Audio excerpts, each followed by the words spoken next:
Vitamin A का सर्वोत्तम स्रोत है गाजर। लोहे का सर्वोत्तम स्रोत है यानी लौह का सर्वोत्तम स्रोत है मेथी। लार में पाया जाने वाला एंजाइम है टाइलिन। वास्तव में जब हम भोजन करते हैं तो भोजन का पाचन मुख से शुरू हो जाता है। मुख में टाइलिन नामक एंजाइम पाया जाता है जो भोजन के पाचन में सहायता करता है। जठर रस में पाया जाता है हाइड्रोक्लोरिक अम्ल। प्रोटीन का पाचन कहाँ होता है? प्रोटीन का पाचन छोटी आंत में होता है। अंडाणु का निषेचन कहाँ होता है? अंडाणु का निषेचन फैलोपियन ट्यूब में होता है। काला शीशा कहते हैं ग्रेफाइट को, काला शीशा बोला जाता है। शरीर में सबसे छोटी अस्थि है स्टेप्स या स्टेपीज, जो कान की हड्डी होती है। ये शरीर की सबसे छोटी हड्डी है, जबकि फीमर नामक हड्डी जो जांघ की होती है ये सबसे बड़ी हड्डी होती है। जीवन रक्षक हार्मोन या जिसको लड़ो और उड़ो हार्मोन नाम से भी प्रसिद्ध है, इसका नाम है एड्रिनल हार्मोन। लड़ो और उड़ो नाम से प्रसिद्ध हार्मोन है एड्रिनल हार्मोन।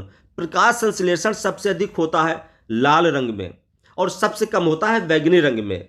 किसानों का मित्र कहलाता है केंचुआ। ये प्रश्न अक्सर पूछा जाता है, केंचुआ को किसानों का मित्र भी कहते हैं।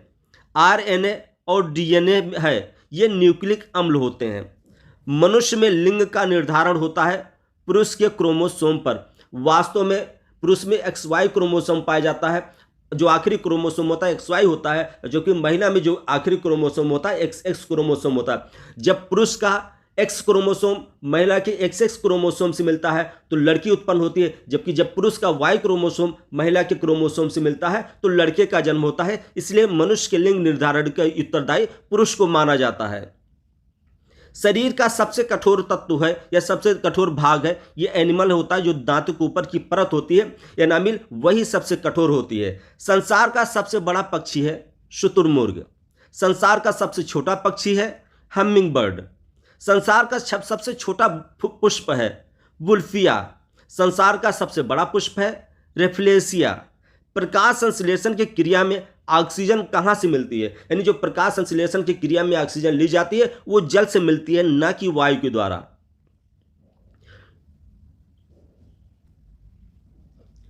मधुमेह या डायबिटीज रोग होता है इंसुलिन की कमी से। ब्रोंकाइटिस एक बीमारी है, ये किसकी है? फेफड़े की। यूरिया अधिकतम मात्रा में पाई जाती है मूत्र में। पेप्सिन का एक उदाहरण है एंजाइम, यानी पेप्सिन एक प्रकार का एंजाइम है। टॉक्सिन है एक जहरीला पदार्थ।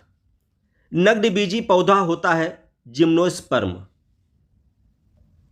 सेब एवं नाशपाती में खाने योग्य भाग होता है, ये मांसल पुष्पासन होता है जो खाने योग्य भाग होता है। एंजाइम की रचना होती है अमीनो अम्ल से। मलेरिया का परजीवी वाहक है मादा एनाफ्लीज मच्छर, यही मलेरिया का परजीवी है, वाहक है। मेढक के हृदय में होते हैं 3 भाग। मनुष्य के हृदय में 4 भाग होते हैं, जबकि मेढक के हृदय में 3 भाग होते हैं। मानव शरीर में प्रचुर मात्रा में पाया जाता है कैल्शियम। कोशिका का आनुवांशिक पदार्थ है डीएनए। डीएनए को कोशिका का आनुवांशिक पदार्थ कहा जाता है। किसान का परम सहायक या परम मित्र है केंचुआ। अभी आगे मैंने बताया परम सहायक भी होता है और परम मित्र भी होता है। कोशिका शब्द का निर्माण सबसे पहले किसने किया? रॉबर्ट ब्राउन ने। सबसे उत्तम कोयला है एंथ्रेसाइट का। कांसा मिश्र धातु है तांबा और टिन की। कैमरा, दूरबीन के लेंस, विद्युत बल्ब तथा धूप के चश्मे में प्रयोग होता है फ्लिंट कांच का। इन सब में फ्लिंट कांच का प्रयोग किया जाता है। ये बहुत ही महत्वपूर्ण प्रश्न है, फिर से देख लीजिए। कैमरा, दूरबीन के लेंस, विद्युत बल्ब तथा धूप का चश्मा में प्रयोग होता है फ्लिंट कांच का। पारा का प्रमुख अयस्क है सिनेबार। सिनेबार पारा का प्रमुख अयस्क है। अर्धचालक का उदाहरण है कार्बन, सिलिकॉन, जर्मेनियम, ये अर्धचालक के उदाहरण है। सोडा वाटर विलयन है गैस और द्रव का। ये द्रव है, गैस और द्रव का विलयन होता है। अम्लों का राजा कहा जाता है सल्फ्यूरिक अम्ल को। सल्फ्यूरिक अम्ल को अम्लों का राजा भी कहा जाता है। प्रकाश का रंग निश्चित होता है तरंगदैर्ध्य के द्वारा। पराबैंगनी किरणों की खोज किसने की थी? रिटर ने। नोबेल गैस किससे कहते हैं? हीलियम को। हीलियम को नोबेल गैस भी कहा जाता है। कागज पर पुराने उंगलियों के चिन्हों को किससे विकसित किया जा सकता है? सिल्वर नाइट्रेट के द्वारा। पुराने तैलचित्रों के रंगों को फिर से उभारने के काम में आता है हाइड्रोजन पेरोक्साइड से जो तैल चित्र के जो रंग है ये फिर से उभर आते हैं। ठोसों में ऊष्मा का संचरण होता है चालन की विधि द्वारा। कान पर ध्वनि का प्रभाव रहता है 1/10 सेकंड। अनुप्रस्थ तरंग का उदाहरण है प्रकाश तरंग अनुप्रस्थ तरंग का उदाहरण है। कार्बन डाइऑक्साइड गैस की प्रकृति होती है, ये अम्लीय प्रकृति की होती है। डायनेमो, विद्युत motor, transformer, microphone, loud speaker किस सिद्धांत पर कार्य करते हैं? ये करते हैं विद्युत चुंबकीय प्रेरण के सिद्धांत पर। फिर से याद कर लीजिए, डायनेमो, विद्युत motor, transformer, microphone, loud speaker. अनुदैर्ध्य तरंग का उदाहरण है ध्वनि तरंगें गमन करती हैं, ये लंबवत चलती हैं।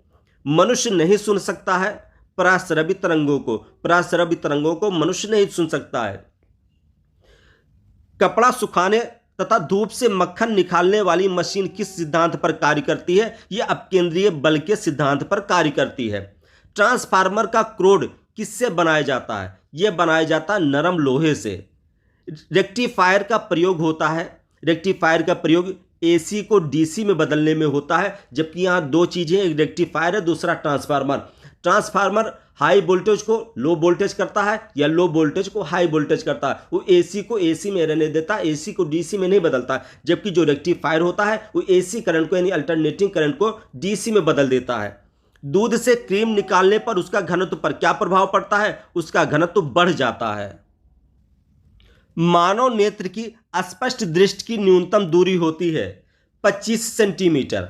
सामान्य आंख के लिए दूर बिंदु कितना होता है? अनंत।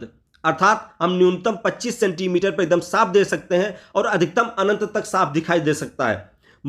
कैप्सूल का आवरण बना होता है स्टार्च का। अंडे का आवरण बना होता है कैल्शियम कार्बोनेट्स का। डिहाइड्रेशन में प्रायः कमी हो जाती है सोडियम क्लोराइड की। वस्तु का भार अधिकतम होता है निर्वात में। कृत्रिम सिल्क कहलाता है रेयान। आम का वैज्ञानिक नाम क्या है? Mangifera indica. रेफ्रिजरेटर में जल को ठंडा करने के लिए प्रयोग किया जाता है अमोनिया गैस का। रेफ्रिजरेटर का आविष्कारक है जेम्स हैरिसन। रेफ्रिजरेटर में एक समान ताप को बनाए रखता है थर्मोस्टेट। पेप्सिन प्रोटीन को बदल देता है पॉलीपेप्टाइड में। पेप्सिन एक प्रकार के एंजाइम है जो प्रोटीन को पॉलीपेप्टाइड में बदल देता है।